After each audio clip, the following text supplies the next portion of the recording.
மாண்புமிகு பேரவைத் தலைவர் அவர்களே, திராவிட முன்னேற்றக் கழகம் 6வது முறையாக ஆட்சி அமைச்சு 4வது ஆண்டை நிறைவு செஞ்சு 5வது ஆண்டிலே அடியெடுத்து வைக்கும் பொற்காலம் விரைவில் தொடங்கப் போகிறது. முத்துவேல், கருணாநிதி, ஸ்டாலின் என்னும் நான் பொறுப்பேற்ற மே 7க்கு இன்னும் 7 நாள் தான் இருக்கின்றன. இந்த நேரத்தில் இதுவரை செயல்படுத்தி இருக்கக்கூடிய திட்டங்களால், செஞ்சிருக்கக்கூடிய சாதனைகளால் 7வது முறையும் தமிழ்நாட்டில் திமுக ஆட்சிதான் அமையும் என்ற நம்பிக்கை எனக்கு நிறையவே இருக்கிறது. என்னோட 60 ஆண்டு கால பொது வாழ்க்கைய ஒரே சொல்ல குறிப்பிடுற மாதிரி தலைவர் கலைஞர் அவர்கள் ஸ்டாலின் என்றால் உழைப்பு உழைப்பு உழைப்பு என்று சொன்னார். அவர் இன்னைக்கு நம்மோடு இருந்திருந்தா ஸ்டாலின் என்றால் சாதனை சாதனை சாதனைன்னு நெஞ்சு நிமித்தி கம்பீரமா சொல்லியிருப்பார் என்பதை நான் ரொம்ப பணிவோட சொல்லிக்கிறேன். ஏன்னா தலைவர் கலைஞர் இப்பொழுது இருந்தால் என்னவெல்லாம் செஞ்சிருப்பார்னு யோசிச்சுதான் ஒவ்வொரு நாளும் நான் செயல்படுகிறேன், திட்டங்களை தீட்டுகிறேன். தலைவர் கலைஞரின் எண்ணங்கள் தான் இந்த அரசினுடைய செயல்கள். அந்த செயல்களால் விளைஞ்சதுதான் இத்தனை சாதனைகள் என்பதை பெருமையோடு சொல்லிக்கிறேன். கடந்த ஆட்சியாளர்கள் செஞ்ச நிர்வாக சீர்கேட்டால் நிர்வாக கட்டமைப்புகள் தரைமட்டத்திற்கு போய் கட்டாந்தரையில் ஊர்ந்துகிட்டு இருந்துச்சு. ஊர்ந்து கொண்டிருந்த இந்த இழிவை போக்கி தலைநிமிர்ந்த தமிழ்நாட்டை உருவாக்க தமிழ்நாட்டு மக்கள் திராவிட முன்னேற்ற கழகத்தை ஆட்சி பொறுப்பில் அமர்த்தினார்கள். மக்களுடைய நம்பிக்கைக்கேற்ப தமிழ்நாடு இன்னைக்கு எல்லா துறைகளிலும் தலை நிமிர்ந்து நெஞ்சு நிமிர்த்தி இந்த மாமன்றத்தில் துணிச்சலோட நான் பெருமையோடு சொல்றேன். இது சாதாரண சாதனை இல்லை, கடும் உழைப்பால் விளைந்த சாதனை. இதுவரை தமிழ்நாடு பார்க்காத சாதனை. இன்னும் சொல்லணும்னா இந்தியாவோட எந்த மாநிலமும் செய்யாத சாதனை. நம்ம திராவிட மாடல் அரசுல தமிழ்நாடு அடைந்திருக்கக்கூடிய உயரத்தின் அளவை, தமிழ்நாடு செஞ்சிருக்கக்கூடிய சாதனைகளை மிகவும் அன்போடு பண்போடு அடக்கத்தோடு இந்த மாமன்ற உறுப்பினர்களுக்கு பட்டியலிட்டு சொல்ல விரும்புகிறேன். 2024-25 ஆண்டுல இந்தியாவிலே நம்பர் 1 தமிழ்நாடு 9.69 விழுக்காடு பொருளாதார வளர்ச்சி அடைஞ்சிருக்கு. இதுவரை தமிழ்நாட்டு வரலாற்றிலே இந்த அளவுக்கு வளர்ச்சி அடைஞ்சதில்லை. இது நான் சொல்லல, எல்லா வகையிலும் தமிழ்நாட்டுக்கு என்றால் ஓரவஞ்சனையோடு செயல்படும் ஒன்றிய அரசின் புள்ளி விவரங்களே சொல்லி இருக்கு. நம்மோட வளர்ச்சி 9.69 விழுக்காடு. ஆனா ஒட்டுமொத்த இந்தியாவோட வளர்ச்சி எவ்வளவு தெரியுமா? 6.5 விழுக்காடு. இதுதான் சாதனை. தமிழ்நாட்டோட ஜிஎஸ்டிபி 17,23,698 கோடியா உயர்ந்திருக்கு. தமிழ்நாட்டோட தனிநபர் வருமானம் 2024-25 ஆண்டுல 3,58,000 ரூபாய். தேசிய சராசரி 2,06,000 தான். இதுவரை இல்லாத உச்சமா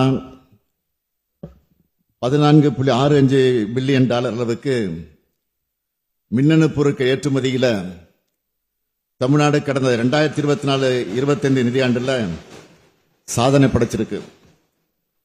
இந்தியாவிலிருந்து ஏற்றுமதி செய்யப்படும் ஒட்டுமொத்த எலக்ட்ரானிக் ஏற்றுமதி அளவில் தமிழ்நாடு மட்டுமே 41.23 விழுக்காடு பங்கு வகிக்குது.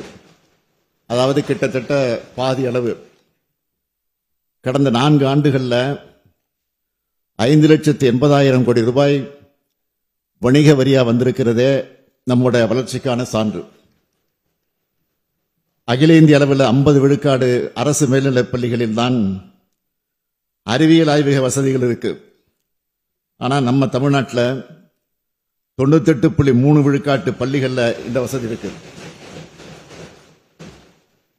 கல்வித்துறையை பொறுத்த வரைக்கும் கடந்த 4 ஆண்டுகள் நம்ம அரசு செஞ்சிருக்கக்கூடிய திட்டங்கள் காரணமா நம்ம நடுநிலைப் பள்ளிகளில் இடைநிற்றலே இல்லை. இந்திய அளவு 28.4 விழுக்காடாக இருக்கிற உயர்கல்வி சேர்க்கை விகிதம் தமிழ்நாட்டில் 47 விழுக்காடா உயர்ந்திருக்கு. அதிகமா PhD பண்ற மாணவர்கள் தமிழ்நாட்டில் தான் அதிகம். மாண்புமிகு பேரவைத் தலைவர் அவர்களே, NIRF ரேங்க்ல சிறந்த 100 கல்வி நிறுவனங்கள்ல தமிழ்நாட்டில் இருக்கிற 18 நிறுவனங்கள் இடம்பெற்றுள்ளன. மிக சிறந்த 100 பல்கலைக்கழகங்கள்ல 22 பல்கலைக்கழகங்கள் தமிழ்நாட்டில் இருக்கு. நிதி ஆயோக் வெளியிட்ட நிலையான வளர்ச்சி இலக்குகளுக்கான குறியீட்டில் தமிழ்நாடு 2வது இடத்தில் இருக்கு. தமிழ்நாட்டோட சமூக பொருளாதார வளர்ச்சியை ஒன்றிய அரசின் பொருளாதார ஆலோசனை குழு அறிக்கை தாக்கல் செஞ்சிருக்கு. இந்த சமூக முன்னேற்ற குறியீட்டில் பெரிய மாநிலங்களோட ஒப்பிடும்போது தமிழ்நாடு 63.33 புள்ளிகள் பெற்று தேசிய அளவில் முதலிடத்தில் இருக்கிறோம். இந்தியா முழுக்க 11.2 விழுக்காடு மக்கள் வறுமை கோட்டு கீழே வாழுகிற நிலையில தமிழ்நாட்டில் வறுமை கோட்டு கீழே இருக்கிறவங்க 1.43 விழுக்காடு தான். அவங்களுடைய வாழ்க்கை தரத்தை முன்னேற்றதான் தாய் மாணவர் திட்டத்தின் மூலம் நம்ம திராவிட மாடல் அரசு உழைச்சிக்கிட்டு இருக்கு. எளிய மக்களையும் மருத்துவ சேவைகள் சென்று சேரணும்னு உருவாக்கி 2,25,00,000 மக்கள் பயனடைஞ்சிருக்க மக்களை தேடி மருத்துவ திட்டம் ஐநா அமைப்போட விருதை பெற்றிருக்கு. நேற்று கூட ஒரு செய்தி வந்துச்சு. உலக சுகாதார நிறுவனத்தின் வழிமுறைகளின்படி தொற்றா நோய்களின் கட்டுப்பாடு குறித்து ICMR நிறுவனம் நடத்தின சர்வேல மக்களை தேடி மருத்துவ திட்டத்தால உயர் ரத்த அழுத்தம் மற்றும் நீரிழிவு நோய் பெருமளவு கட்டுப்படுத்தப்பட்டு இருக்கிறது என்று தெரிய வந்திருக்கு. இந்தியாவிலேயே தமிழ்நாட்டில் தான் அதிகமான அரசு மருத்துவர்கள் இருக்காங்க. அதிகமான MBBS சீட் இருக்கிற இடமும் தமிழ்நாடு தான். இந்தியாவிலேயே வேற எந்த மாநிலத்திலும் இல்லாத அளவுக்கு நம்மோட அரசு மருத்துவமனைகளில் 1,16,733 மருத்துவ படுக்கைகள் இருக்கு. தொழில்துறையை பொறுத்த வரைக்கும் 39,666 தொழிற்சாலைகளோட இந்தியாவில் நாம தான் நம்பர் 1. 27,75,000 நபர்கள் பணிபுரிகிறார்கள். முதலீடுகள் மட்டும் 5.35 லட்சம் கோடி ரூபாயோட இந்திய அளவு 2வது இடம். நம்ம திராவிட மாடல் அரசின் பெண்களுக்கான சிறப்பு திட்டங்களால தொழிற்சாலைகளில் பணிபுரியும் பெண் தொழிலாளர்களின் பங்கேற்பு விகிதத்தில் 47 விழுக்காட்டோட இந்தியாவிலே நம்பர் 1 இருக்கும். காற்றாலை மின் உற்பத்தியில் தமிழ்நாடு 2வது இடம். சூரிய சக்தியில் 4வது இடம். புத்தாக்க நிறுவனங்களை உருவாக்குறதுல பெஸ்ட் பெர்ஃபார்மர் ஸ்டார்ட் அப் தரவரிசை பட்டியலில் 2018 கடைசி இடத்தில் இருந்த நிலையை மாற்றி 2022 ஆண்டுக்கான தரவரிசையில் முதலிடத்தை அடைஞ்சிருக்கிறோம். ஏற்றுமதி தயார்நிலை குறியீட்டில் முதலிடம். தோல் பொருட்கள் மற்றும் ஜவுளி பொருட்கள் ஏற்றுமதியில் முதன்மை மாநிலம். எண்ணெய் வித்துகள், நிலக்கடலை, கரும்பு உற்பத்தி திறன்ல முதலிடம். மக்காச்சோளம் உற்பத்தி திறன்ல 2வது இடம். நெல் உற்பத்தி திறன்ல 3வது இடம். ஊட்டச்சத்தை உறுதி செய் திட்டத்தின் மூலமா எடை குறைவான குழந்தைகள் பிறக்கிறத குறைச்சிருக்கிறோம். எடை குறைவா பிறந்த குழந்தைகளை காப்பாற்றி இருக்கிறோம். இந்திய நீதி அறிக்கையின்படி தமிழ்நாட்டில் தான் காவல்துறையில் பெண் அதிகாரிகளுடைய எண்ணிக்கை அதிகம். இப்படி சாதனைக்கு மேல் சாதனையை செஞ்சுட்டு இருக்கக்கூடிய தமிழ்நாடு இந்த சாதனைகள் எல்லாம் சாதாரணமா செஞ்சுட்டு இல்லை. மேலே பாம்பு, கீழே நரிகள்.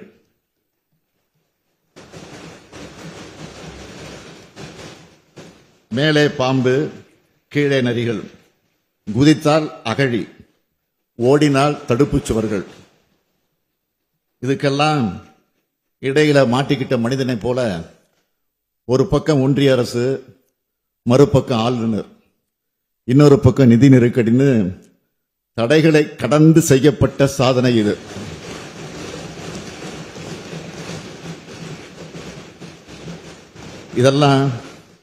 இதெல்லாம் ஸ்டாலின் என்ற தனி மனிதனோட சாதனைகள் அல்ல. என்னோட அமைச்சரவை அதிகாரிகள் அவருடைய கூட்டு உழைப்புக்கு கிடைச்ச பலன்.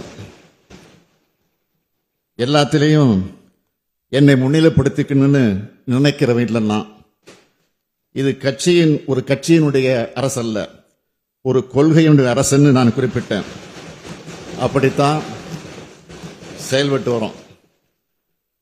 இதுவரை இருந்த அரசுகளை காமராஜர் அரசு, அண்ணா அரசு, கலைஞர் அரசு, எம்ஜிஆர் அரசுன்னு சொல்றது வழக்கம். அந்த வரிசையில் இதனை ஸ்டாலின் அரசுன்னு சொல்லிக் கொள்ளாம திராவிட மாடல் அரசுன்னு நான் குறிப்பிட்டேன். ஒரு தனி மனிதனின் ஆட்சி அல்ல, ஒரு தத்துவத்தின் ஆட்சி என்பதன் அடையாளமாகத்தான் திராவிட மாடல் அரசுன்னு சொன்னேன். என்னை பொறுத்த வரைக்கும் கொள்கையும் இயக்கமும் தான் முன்னிலை பெறணும், வலிமை பெறணும். மாண்புமிகு பேரவைத் தலைவர் அவர்களே, தமிழ்நாடே சமத்துவபுரம் ஆகணும்னு திராவிட கொள்கை நெஞ்சிலே ஏந்தி இலக்குகளை நிர்ணயித்து திட்டங்களை தீட்டுகிறோம். நம்முடைய தமிழ் சமூகம் சிந்தனையால், பண்பாட்டால், பழக்க வழக்கங்களால் உயர்வடையணும். ஏற்றத்தாழ்வற்ற மனித உரிமையை சமூகமாக வளரணும். சுயமரியாதை, சமூக நீதி, சமத்துவம், சகோதரத்துவம், மதச்சார்பின்மை, கூட்டாட்சி கருத்தியல், அதிக அதிகாரங்களை கொண்ட மாநிலங்கள், அதுக்காகத்தான் உழைக்கிறோம். கடந்த மார்ச் 14 அன்று நிதிநிலை அறிக்கையும் 15ஆம் நாள் வேளாண் நிதிநிலை அறிக்கையும் தாக்கல் செஞ்சோம்.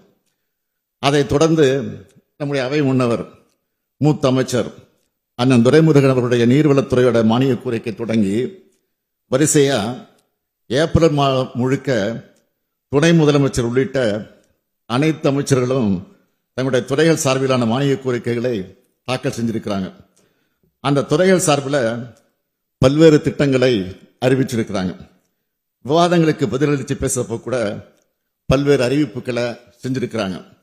இதெல்லாம் அறிவிப்புகள் மட்டும் இல்ல, தமிழ்நாட்டின் வளர்ச்சி பாதைக்கான மைல் கற்கள். யார் சிறப்பா செயல்படுறதுன்னு ஒவ்வொரு துறைக்கிடையிலையும் போட்டி போட்டு கொண்டு செயல்படுறாங்க. ஒவ்வொரு துறையும் வெல்லும் துறையா செயல்பட்டு வர்றதை இந்த மாமன்ற உறுப்பினர்கள் நன்கு அறிவார்கள். அனைத்து துறை வளர்ச்சி, அனைத்து மாவட்ட வளர்ச்சின்னு குறிப்பிட்டு திட்டங்களை தீட்டியிருக்கிறோம். ஏப்ரல் மாதம் முழுக்க தமிழ்நாட்டுக்கு ஏற்றமளிக்கிற மாதமா அமைஞ்சதுனால மகிழ்ச்சியாகவும் மனநிறைவாகவும் நான் இருக்கேன். மாண்புமிகு அமைச்சர் பெருமக்கள் இந்த மாமன்றத்தில் பேசும்போது தமிழ்நாடு எந்தெந்த வகையிலெல்லாம் வளர்ந்திருக்கு, அவங்களுடைய துறைகள் எவ்வளவு வளர்ந்திருக்குன்னு பெருமையோடு குறிப்பிட்டு பேசினாங்க. அவங்க எல்லாருக்கும் என்னுடைய பாராட்டுக்கள், வாழ்த்துக்கள். இந்த அவையை மாண்பு தவறாமல் கண்ணியத்தோடும் கட்டுக்கோப்பாகவும் மக்களாட்சிக்கு இலக்கணம் சொல்லும் வகையிலும் வழிநடத்திய மாண்புமிகு பேரவைத் தலைவர்களுக்கும் மாண்புமிகு பேரவை துணைத் தலைவர்களுக்கும் இந்த மாமன்றத்தின் சார்பாக என்னுடைய நன்றியை தெரிவித்துக் கொள்கிறேன். மாண்புமிகு பேரவைத் தலைவர்களே, அமைச்சர்களுக்கு நான் சொல்லிக் கொள்வது, உங்க துறையை வளர்த்தெடுத்ததுக்கு உங்களுடைய திறமை காரணமாக இருந்தாலும் இன்னொரு முக்கிய காரணம் இருக்கு. அதுதான் மாநிலத்தினுடைய அமைதி. அது என்னுடைய துறையான காவல்துறையில் தான் வருது.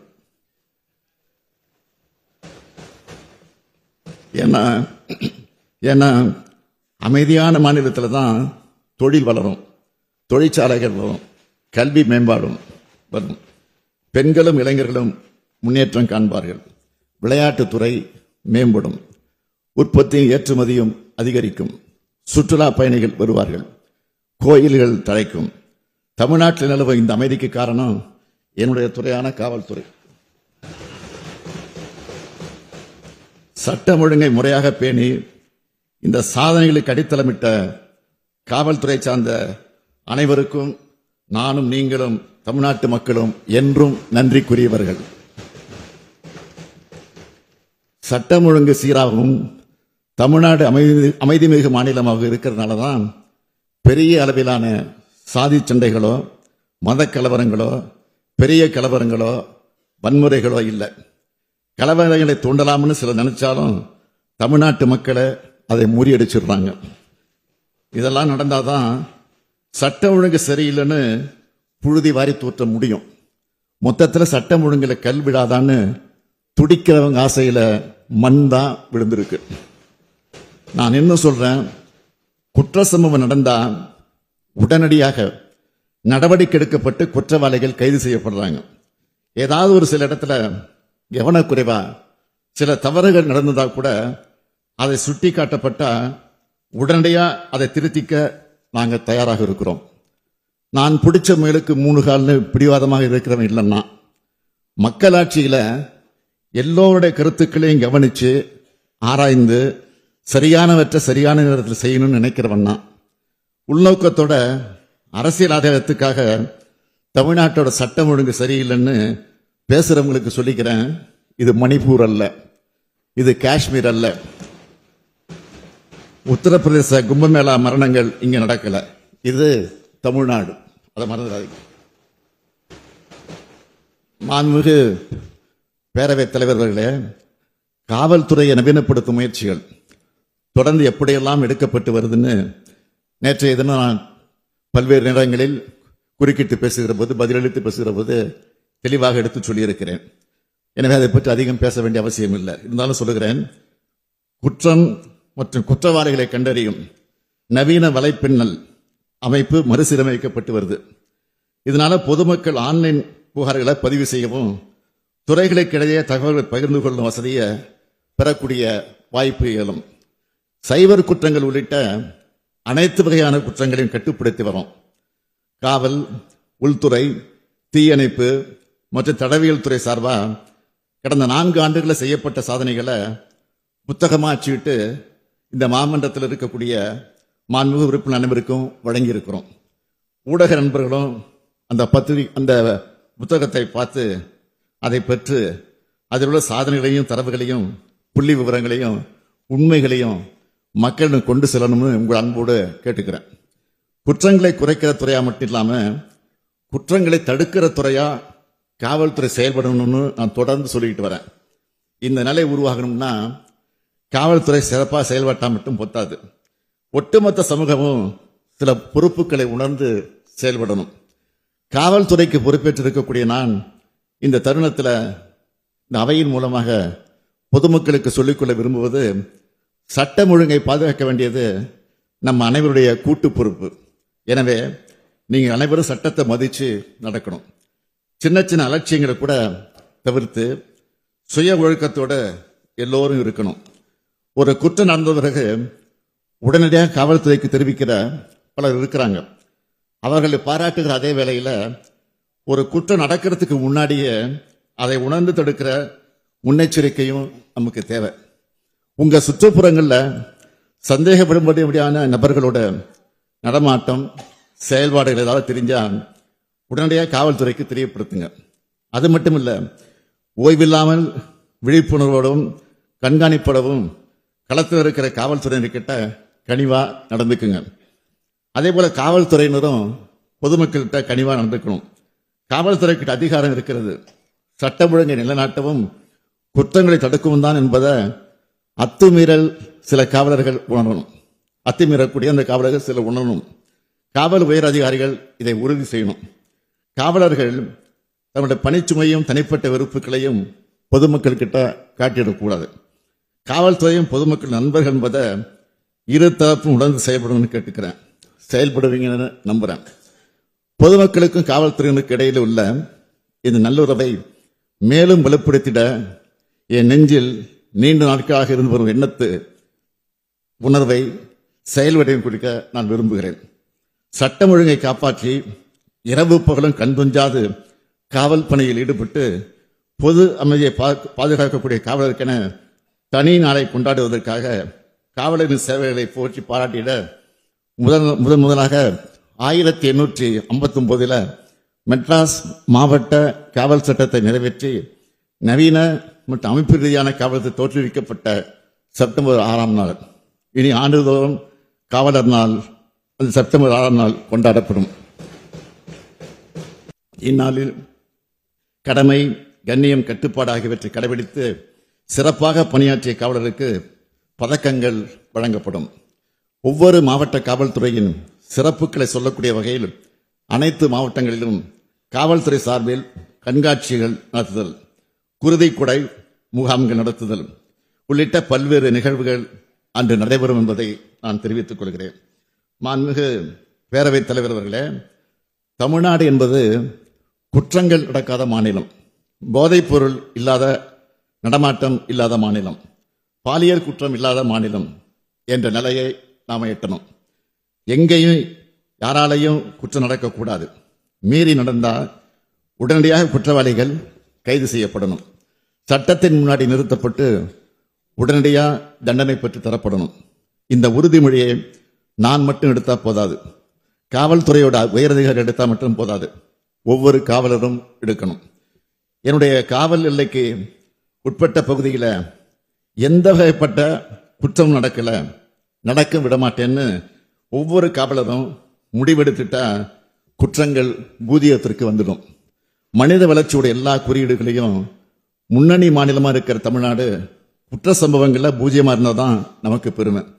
எனவே இதில் பூஜ்ஜியம் வாங்க ஒவ்வொரு காவலரும் 100 விழுக்காடு அர்ப்பணிப்போட பணியாற்றணும். மாண்புமிகு பேரவைத் தலைவர்களே, நேற்று மாண்புமிகு 11 உறுப்பினர்கள் இந்த அவையில் மாண்புமிகு 11 உறுப்பினர்கள் 5 மணி நேரம் 25 நிமிடம் மானியத்தை பற்றி விவாதித்திருக்கிறார்கள். அதில் பலருக்கு அப்பப்போ நான் பதில் அளிச்சிருக்கிறேன். விடுபட்ட சில பதில்களை சொல்ல வேண்டும் என்றால், மாண்புமிகு உறுப்பினர் திரு OS மணியன் அவர்கள் நாகை மாவட்டம் திருமருகல் தீயணைப்பு நிலையத்திற்கு சொந்த கட்டிடம் கேட்டிருந்தார். அது நிச்சயம் கட்டித்தரப்படும் என்று தெரிவித்துக் கொள்கிறேன். அதேபோல் மாண்புமிகு உறுப்பினர் வேல்முருகன் அவர்கள் காவலர்களுக்கு வருடாந்திர மருத்துவ சோதனைக்கு அங்கீகரிக்கப்பட்ட மருத்துவமனைகளில் அனுமதி அளிக்க வேண்டும் என்று கோரிக்கை விடுத்தார். இந்த கோரிக்கை நிச்சயம் பரிசீலிக்கப்பட்டு அனைத்து அங்கீகரிக்கப்பட்ட மருத்துவமனைகளிலும் காவலர்கள் ஆண்டுதோறும் மருத்துவ பரிசோதனை செய்து கொள்ள உறுதி செய்யப்படும். அதேபோல் மாண்புமிகு உறுப்பினர் பேராசிரியர் ஜவஹர்லால் அவர்கள் காவல் நிலையங்களில் சிசிடிவி கேமராக்கள் அவசியம் அமைக்கப்பட வேண்டும் என்றும் உடற்கூறாய்வு சான்றிதழ் உடனடியாக கிடைக்க ஏற்பாடு செய்ய வேண்டும் என்றும் கோரிக்கை விடுத்தார். காவல் நிலையங்களை பொறுத்தவரைக்கும் பெரும்பாலான இடங்களில் சிசிடிவி கேமராக்கள் பொருத்தப்பட்டு வருகிறது. சிசிடிவி காட்சிகள் அனைத்தும் காவல் நிலையங்களில் இருப்பது நிச்சயமாக உறுதி செய்யப்படும். உடற்கூறாய்வு சான்றிதழை பொறுத்தவரைக்கும் உடனுக்குடன் வழங்கப்படுகின்றன. அதில் எந்தவித தாமதம் இல்லாமல் இருக்க உரிய நடவடிக்கை எடுக்கப்படும். அதேபோல் மாண்புமிகு உறுப்பினர் திரு மாரிமுத்து அவர்கள் கோட்டூர் தீயணைப்பு நிலையத்துக்கு சொந்த கட்டடம் தேவை என கோரிக்கை விடுத்தார். அவரது கோரிக்கை ஏற்கப்படுகிறது. கோட்டூர் தீயணைப்பு நிலையத்திற்கு சொந்த கட்டடம் கட்டப்படும்.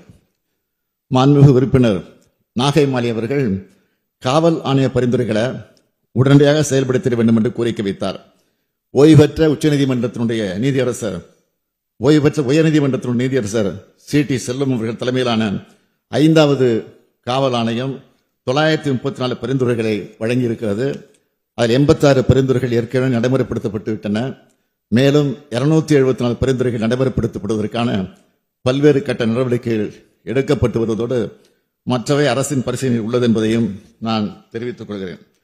அதேபோல் அடுத்து மாண்புமிகு உறுப்பினர் சிந்தனை செல்வன் அவர்கள் அதேபோல் அவருடைய கட்சியினுடைய தலைவர் தொல் திருமாவளவன், நாடாளுமன்ற உறுப்பினர் தொல் திருமாவளவன் அவர்களும் ஆயுதிராவிடர் மற்றும் பழங்குடியினருக்கு பதவி உயர்வில் இடஒதுக்கீடு கோரி என்னிடம் கடிதத்தை அளித்திருக்கிறார்கள். நேரிடம் சொல்லியிருக்கிறார்கள். அந்த அடிப்படையில் ஒரு அறிவிப்பை வெளியிட விரும்புகிறேன். பல்லாண்டு காலமாக தமிழ்நாட்டில் அரசு பணியாளர்கள் தேர்வு முறையில் தயாரிக்கப்பட்டு வந்த தரவரிசை பட்டியலானது சமூக நீதி அடிப்படையில் இருந்து வந்த நிலையில கடந்த 2019ஆம் ஆண்டில் வரப்பெற்ற ஓர் உச்சநீதிமன்ற தீர்ப்பின் காரணமாக இந்த முறையில் ஏற்பட்டுள்ள மற்றும் வருங்காலத்தில் ஏற்படக்கூடிய பாதிப்புகள் குறித்து ஆய்வு செய்வதற்கும் அதற்கான சட்ட ரீதியான தீர்வுகள் அளித்திடவும் ஓய்வு பெற்ற உயர்நீதிமன்றத்தின் நீதியரசர் தலைமையில் குழு ஒன்று அமைக்கப்படும்.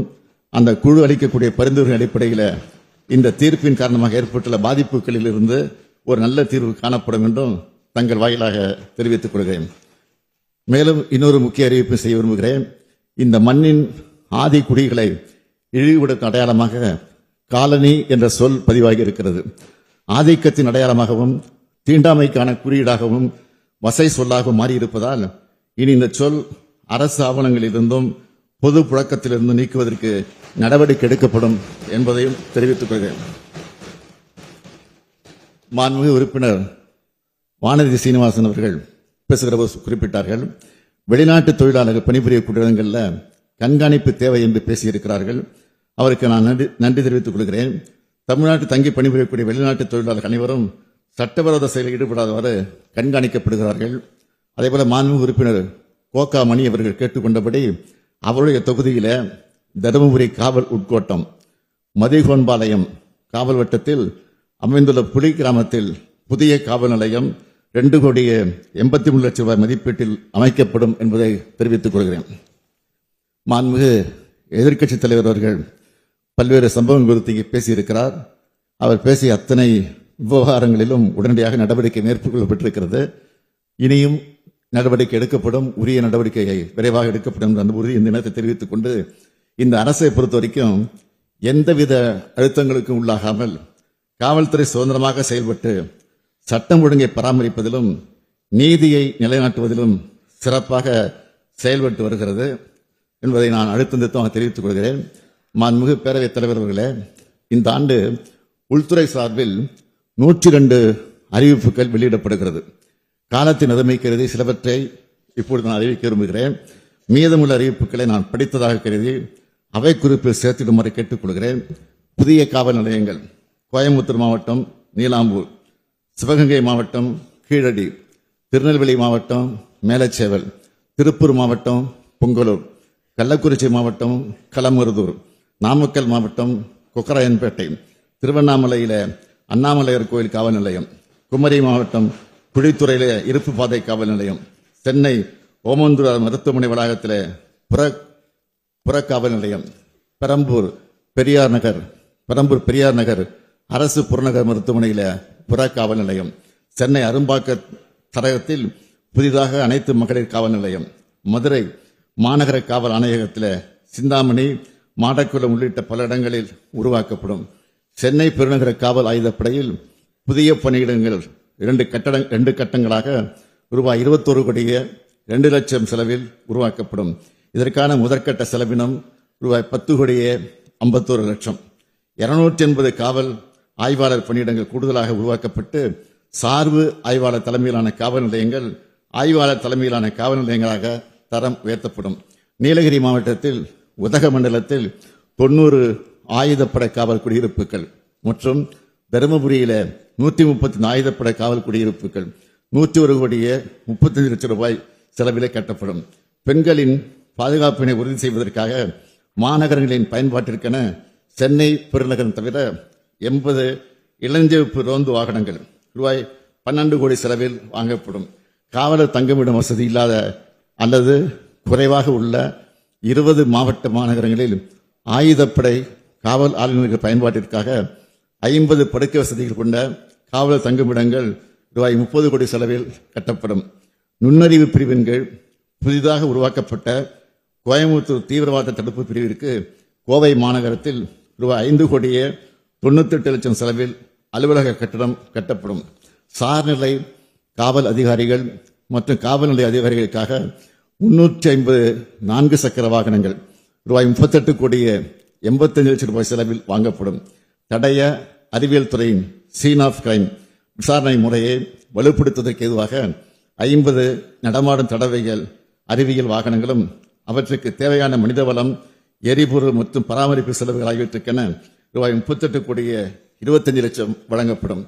புதிய தீயணைப்பு மற்றும் மீட்பு பணிகள் நிலையங்கள் திருவண்ணாமலை மாவட்டம் அண்ணாமலையார் திருக்கோவில், பெரம்பலூர் மாவட்டம் வேப்பந்தட்டை, வேலூர் மாவட்டம் பள்ளிகொண்டா, விழுப்புரம் மாவட்டம் கண்டமங்கலம், கரூர் மாவட்டம் குளித்தலை, கிருஷ்ணகிரி மாவட்டம் சூளகிரி, கன்னியாகுமரி மாவட்டம் ராஜாக்கமங்கலம் ஆகிய 7 இடங்களில் ரூபாய் 16 கோடியே 80 லட்சம் செலவில் அமைக்கப்படும்.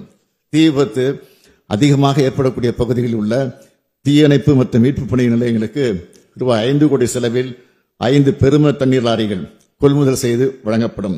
கோயம்புத்தூர் தீயணைப்பு மற்றும் மீட்பு பணிகள் நிலைய வளாகத்தில் ரூபாய் 27 கோடியே 22 லட்சம் செலவில் 72 பணியாளர் குடியிருப்புகள் 2 கட்டங்களாக கட்டப்படும். தீயணைப்பு மற்றும் மீட்பு பணிகள் துறையில் திருச்சியை தலையிடமாக கொண்ட மத்திய மண்டலத்தை 2ஆக பிரித்து விழுப்புரத்தை தலைமையிடமாக கொண்டு ஒரு புதிய மண்டலம் உருவாக்கப்படும். மாண்புமிகு பேரவைத் தலைவர் அவர்களே, கடந்த மார்ச் 14ஆம் நாள் இந்த கூட்டத்தொடர் தொடங்குச்சு. நான் மட்டுமல்ல, பெரும்பாலான அமைச்சர்கள் பெருமக்களும் மாண்புமிகு உறுப்பினர்கள் பலரும் எல்லா நாளும் அவைக்கு வந்திருக்கிறாங்க. விவாதங்களில் பங்கெடுத்து பதிலளிச்சிருக்கிறோம், பேசியிருக்கிறோம். கேள்வி நேரம், கவன ஈர்ப்பு தீர்மானம், மானிய கோரிக்கை விவாதம், பதில் உரைன்னு மிக சிறப்பாக தங்களுடைய கடமையை ஆற்றியிருக்காங்க. ஜனநாயக பண்போடு இந்த அவையை நடத்த துணை நின்ற அத்தனை பேருக்கும் என்னுடைய இதயமார்ந்த நன்றி. இந்த ஜனநாயக பண்பு எல்லா நாளும் தொடரணும்னு மாண்புமிகு எதிர்க்கட்சி உறுப்பினர்கள் உள்ளிட்ட அனைவரையும் நான் கேட்டுக்கிறேன். 100 ஆண்டு பாரம்பரியம் கொண்ட தமிழ்நாடு சட்டமன்றத்தோட மாண்பை காப்பது தான் நம்ம அனைவருடைய முதல் கடமை. அந்த கடமையில் எந்த இடத்துலையும் தவறிவிடக்கூடாது என்பதில் நான் மிக கவனமாக இருக்கிறேன். என்னை பொறுத்த வரைக்கும் வாக்களித்த மக்களுக்கு உண்மையாக இருக்கணும் என்பதில் மிக கவனமாக இருக்கேன். அதனால தான் கடந்த 4 ஆண்டுகளில் தலைமுறைகளை கடந்தும் பயனளிக்கக்கூடிய ஏராளமான திட்டங்களை நிறைவேற்றியிருக்கோம். இந்த திட்டங்கள் எல்லாம் ஸ்டாலின் பேர் அல்ல, திராவிட மாடல் அரசின் பேரை சொல்லும். கலைஞர் மகளிர் உரிமை திட்டம், மகளிருக்கான விடியல் திட்டம், முதலமைச்சரின் காலை உணவு திட்டம், புதுமை பெண் திட்டம், தமிழ் புதல்வன் திட்டம், நான் முதல்வன் திட்டம், இல்லம் தேடி கல்வி திட்டம், மக்களை தேடி மருத்துவம் திட்டம், இன்னுயிர் காப்போம் நம்மை காக்கும் 48, முதல்வர் மருந்தகம், கலைஞர் கனவு இல்லம், ஊட்டச்சத்தை உறுதி செய், தோழி விடுதி, அண்ணல் அம்பேத்கர் தொழில் முன்னோடிகள் திட்டம் உள்ளிட்ட ஏராளமான திட்டங்களை நம்ம அரசு செயல்படுத்தின தெம்போடு உறுதியாக சொல்றேன். கடந்த 10 ஆண்டுகள் அதிமுக ஆட்சியை விட 1000 மடங்கு சிறப்பான சாதனைகளை அனைத்து துறையிலும் செஞ்சிருக்கிறோம். இந்த உறுதியோடவும் மக்கள் மேல உள்ள நம்பிக்கையோடவும் சொல்றேன். அடமானம் வைக்க நினைப்பவர்களாலும் அபகரிக்க நினைப்பவர்களாலும் தமிழ்நாட்டை ஒருபோதும் சூறையாட முடியாது.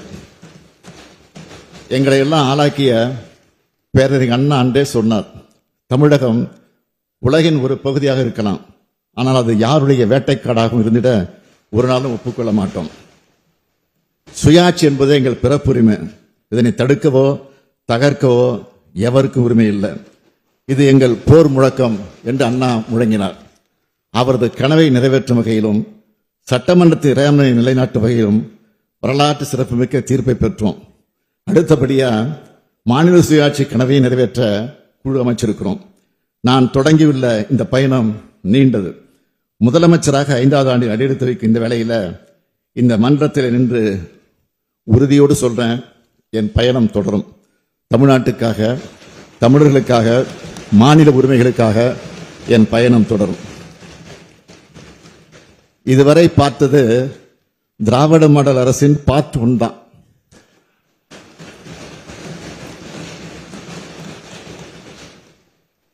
இதுவரை பார்த்தது திராவிட மாடல் அரசின் பார்ட் 1 தான். 2026 வெர்ஷன் 2.0 லோடிங், அதில் இன்னும் சாதனைகளை படைப்போம். தமிழ்நாடு வரலாறு படைக்கும். வாழ்க தமிழ், வெல்க தமிழ்நாடு.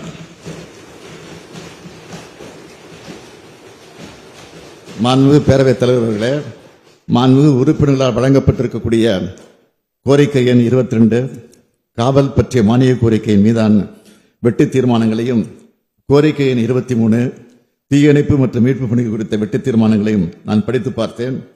அவை விதிகளுக்கு உட்பட்டு இருக்கும் பட்சத்தில் நிச்சயமாக உறுதியாக நிதி நிலைமைக்கு ஏற்ப படிப்படியாக அரசு அதை நிறைவேற்ற உறுதியளிக்கிறேன்.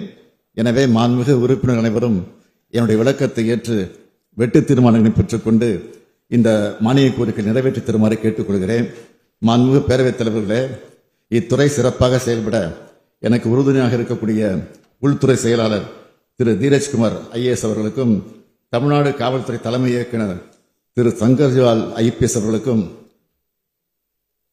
சென்னை தீயணைப்புத்துறை இயக்குனர் திருமதி திரு சங்கர்ஜிவால் ஐபிஎஸ் அவர்களுக்கும், சென்னை பெருநகர காவல் ஆணையர் திரு அருண் ஐபிஎஸ் அவர்களுக்கும், தீயணைப்புத்துறை இயக்குனர் திருமதி சீமா அகர்வால் ஐபிஎஸ் அவர்களுக்கும், நுண்ணறிவு பிரிவு காவல்துறை தலைவர் உள்ளிட்ட காவல்துறை உயரதிகாரிகள் மற்றும் அனைத்து காவல்துறை சகோதரி சகோதரிகளுக்கும் எனது மனமார்ந்த நன்றியை நான் தெரிவித்துக் கொள்கிறேன். அதேபோல் நம்முடைய மாண்புமிகு உறுப்பினர் ஜி.கே. மணி செல்லப்பிறந்தகை அவர்கள் கோரிக்கை பக்கம் விடுபட்டு போயிருக்கிறது. எனவே அதனை முதல்வர் மூலமாக திரும்ப சொல்லி அவை குறிப்பில் சேர்த்துக் கொள்ள வேண்டும் என்று குறிப்பனுப்பியிருக்கிறார்கள். எனக்கு அதுவும் சேர்த்துக் கொள்ளப்படுகிறது என்பதையும் நான் பணிவோடு தெரிவித்து என் உரையை நிறைவு செய்கிறேன். நன்றி, வணக்கம்.